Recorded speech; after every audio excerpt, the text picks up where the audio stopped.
Mm, I really am my worst critic. Tori and Jonathan, I like them to tell their stories.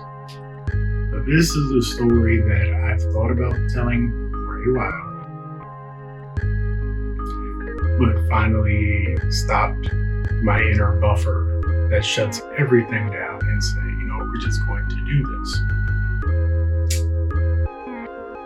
I have learned so much in my lifetime, these 30 years walking this earth, that I have forgotten more than I remember right now, which is kind of a problem.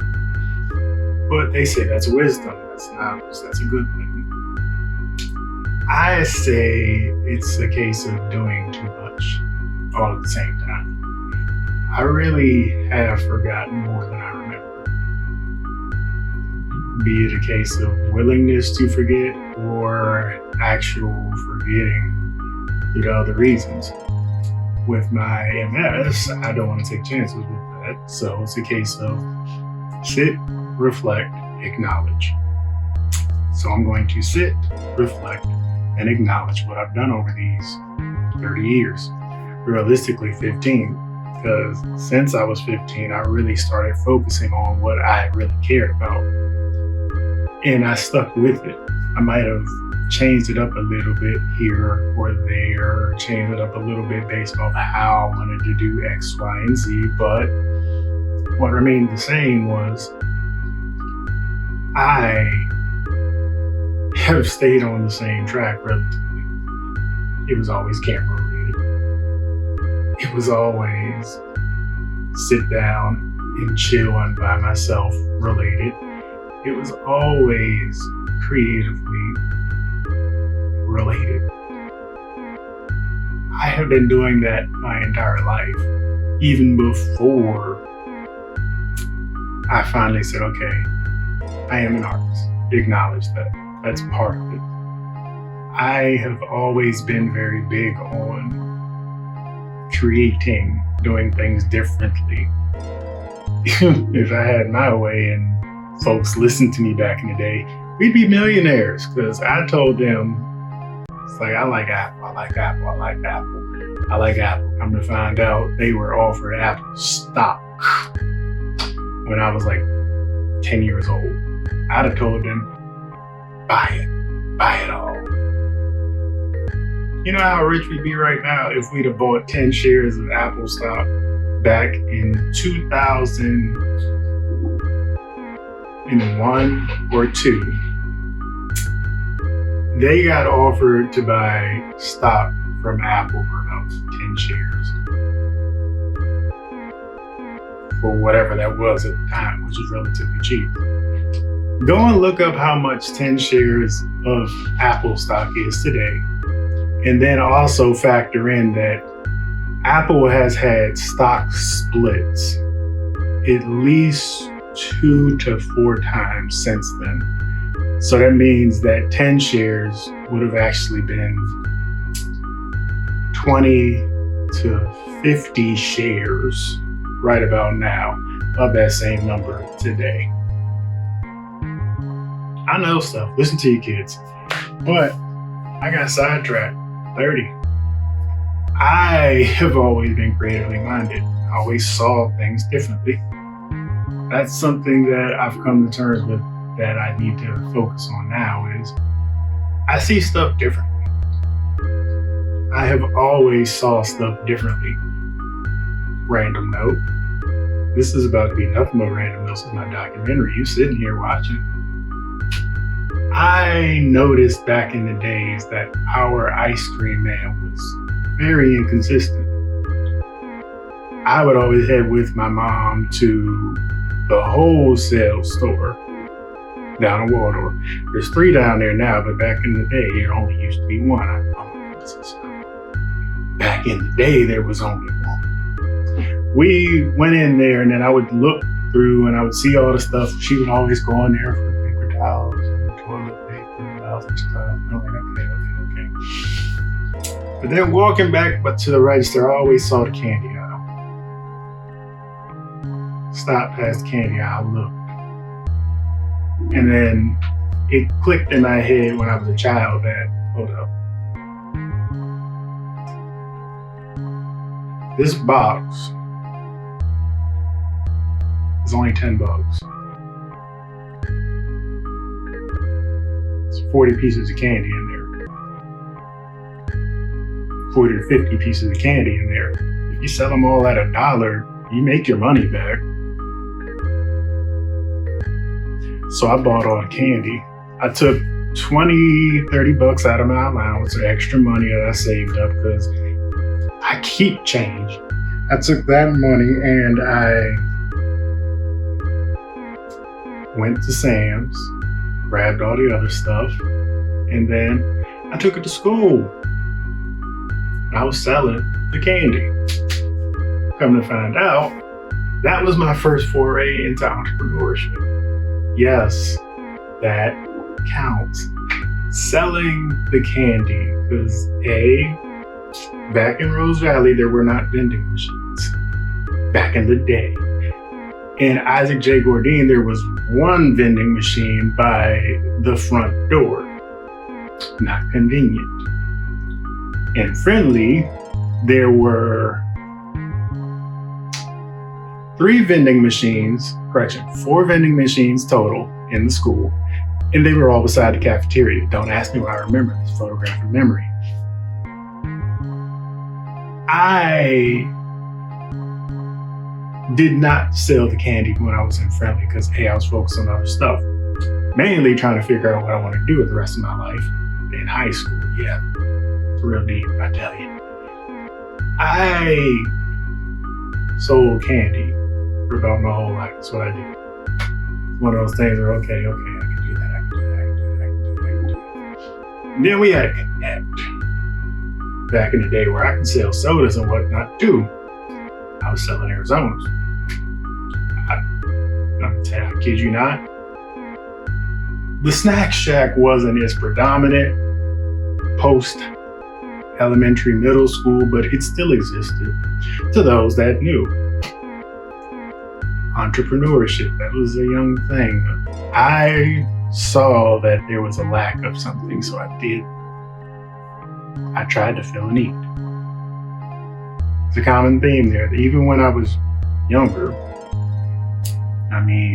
pre-20s, I would look at things a little bit differently. Now we're going to skip a couple of years because this is post-primary school, this is secondary school. I wasted so much time in college. No, I was not partying. No, I was not experimenting with substances. No, I was not out making babies. No.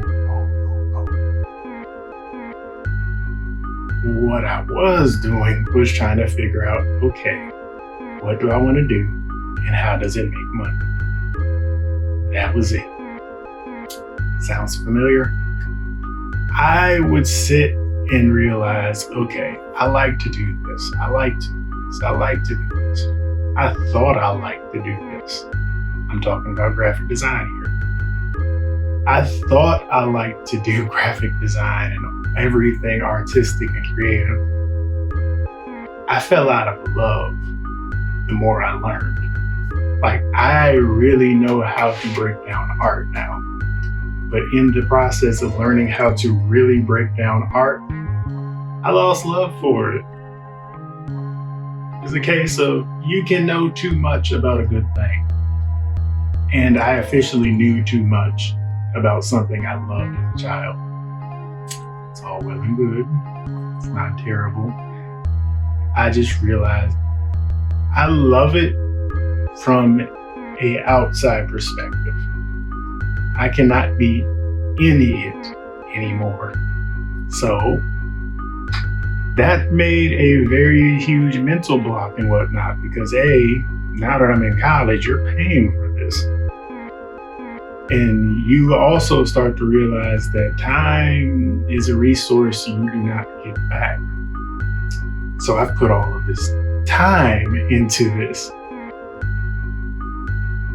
That stress is something I plan to never pass on to my children. I refuse to pass the wasted time, so make it work aspect of stress onto my children if I can help it. The key word is if I can help it.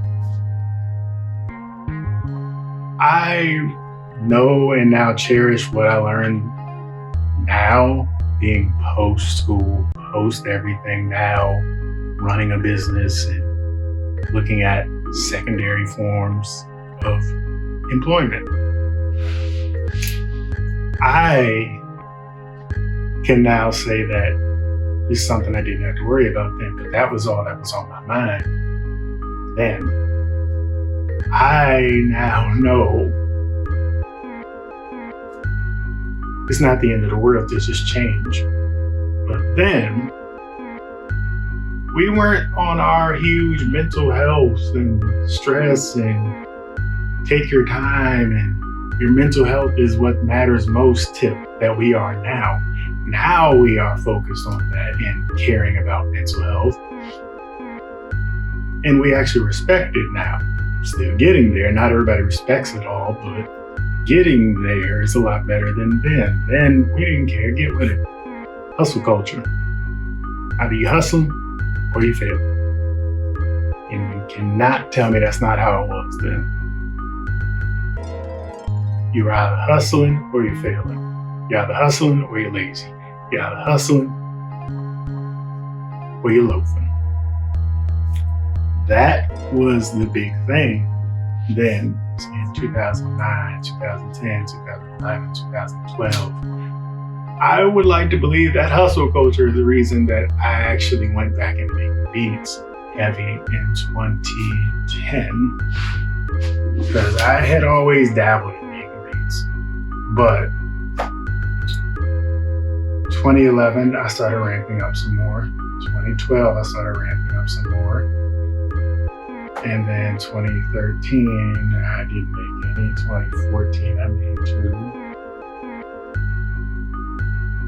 Correct. In 2012, I did make some, but just enough to make a mixtape. 2013, I made a mixtape. 2014, I made a mixtape. 2015, I made a mixtape. 2016, I started dabbling with some other stuff. But the other thing that happened in 2016 is I switched schools. I finally went from, because I dropped out of PG basically. I dropped out because of health reasons, and then I finally lost that battle with my mental of, okay, I gotta do something, I wasted all this time, I gotta do something. I lost that fight, but that fight also led me into my actual health. Your mental health can trigger your physical health. My mental health crumbling triggered my MS. Go figure. I found out I had MS, and I want to say 2012. No, it wasn't 2012, it was 2014. Either way, story. My multiple sclerosis kicked in the midst of me struggling and stressing with what it is I wanted to do for myself, and I didn't want to waste all this time. I was on my way back from class. I was in design. I was on my way back, and I was like, okay, I'm not in love with this anymore. I gotta do it. I gotta do time. Mid-semester, driving back down 95 in my Maxima. Oh, I missed that car. In my Maxima. Lines on the road like I'm middle lane. Everybody knows 95 is like 4 lanes when it's the exit, but 3 lanes all the way down. So I'm in the middle lane, not the fast lane. Middle lane, because back then the fast lane was strictly for people that were balling. Nowadays, people sleep in the fast lane, but that's another story. I was in the middle lane, driving home. Okay, got my music blasting. Okay, one of my mixtapes at the time. Okay, yes, I made my own mixtapes. No, not from other people's songs, from my own beats. I did a lot. I was driving home, okay, going down. Everybody knows how it gets a little snaky once you get back from Allentown to 210. Actually, no, I was right next to Allentown when the road started to split. And by split, I can put a clip in right here for you to see. The road looked like this, and I'm looking straight.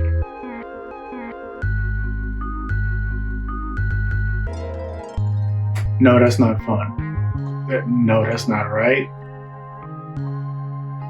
I thought I was going crazy. I kept blinking. I was like, whoa. Something not right here. I covered one eye.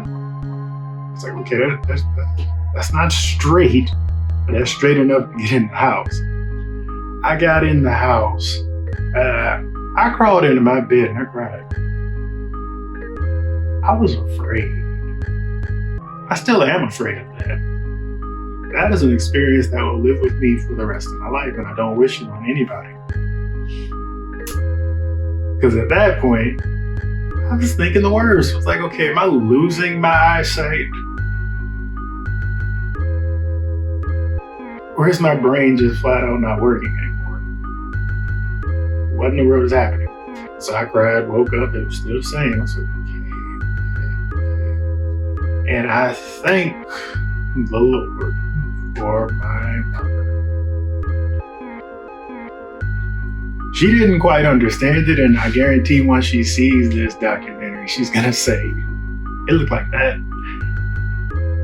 But she helped me get through it. Like, we immediately ended up at my new eye doctor, actual doctor, not just give you some glasses type. Like, no, he looked at my actual eye behind it and everything. He said, he's the one who told me, you might have MS. It's like, huh? Why? Because you can actually see out of these eyes individually. It's just right now they're not talking to each other. So that's a brain thing. You might have MS. I was like, what? I mean, okay. I went to my doctor at the time. Oh, I miss her, Dr. Dawson. I went to my doctor. She got me a referral to the MRI. I got a spinal tap, and then I also ended up getting infusions at the time. That was my first introduction to acetaminophen. Yes, folks, that is cancer drugs. Cancer drugs is the treatment that got me back to normal-ish for about 3 years. I went through that whole process, and then I'm going to be perfectly honest, I tried to just flat out pretend that I didn't have MS. The moment I got better. Okay, good. Okay. I'm good. This isn't a problem. Literally sipping tea through my life. I just pretended it didn't happen the moment I got back better. I didn't realize then that the important factor of all of that was you are always going to have this disease.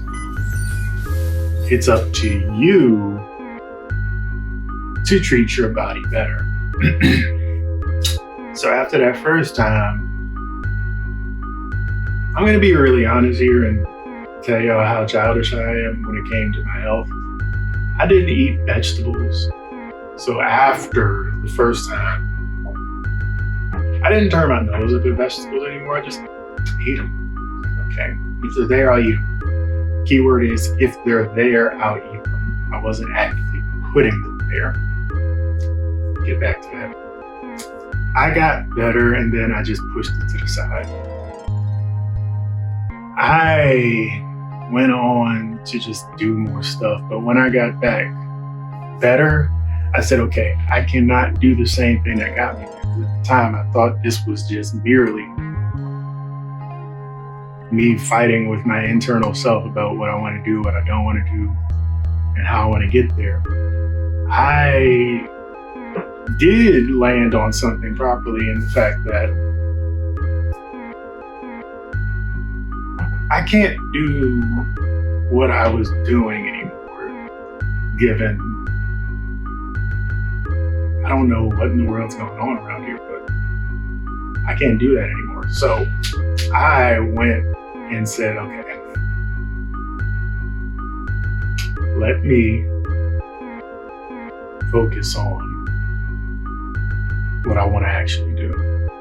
I ended up going to Full Sail. It's been on the back burner since high school. I said, okay, let me do this. And then I just did it. So at that point, okay, yeah, this is what I should probably work on.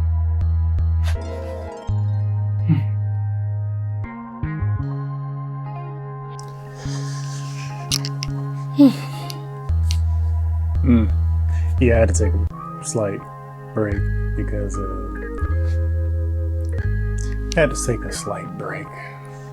realized I was talking for longer than I thought. But Full Sail. I ended up at Full Sail not because it was just one thing. I found out back in high school about it. Lunch table, talking with my boys. One brought up school and then art school and then how he wanted to be in game design the other time stuff. I said, you know what, that sounds cool. That sounds real cool. I ended up getting a brochure for them and the Art Institute. I actually went to the Art Institute for game design summer camp. And that's when I realized, okay, this can be fun. This can be really fun. This can be tedious, very tedious. And then it's also a luck thing. When it comes to game design, it's luck based, just like music. It's luck based to actually get funding. Like people see all these multi-million dollars when it comes to like games like Grand Theft Auto and then stuff like the Zelda games, but you don't realize it took that much money just to live through making the project. So these projects aren't quick, they aren't small, they aren't simple, but it takes that much time. So during that time, like for instance, $150 million. I want to say Grand Theft Auto definitely has more than that, but $150 million just to start, you have to break that down. 60% of that is living expenses. And then 40% of that probably goes towards actual development. So we're talking about $150 million.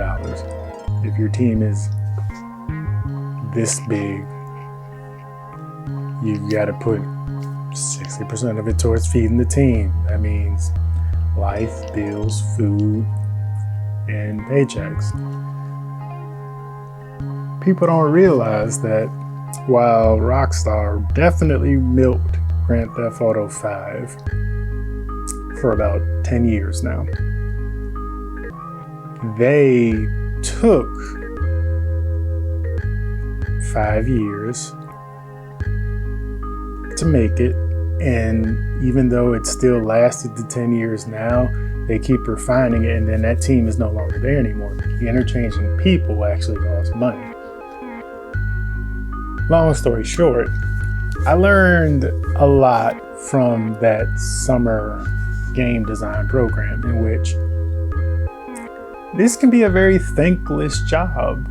Like, you really have to love game design to enjoy or get something out of this process, because it's thankless, it can be very low pay, and it's definitely long hours.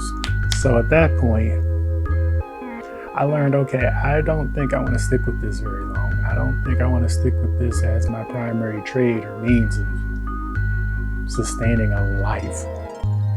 At that point, I said to myself, okay, I'm good on this. I'm really good on this.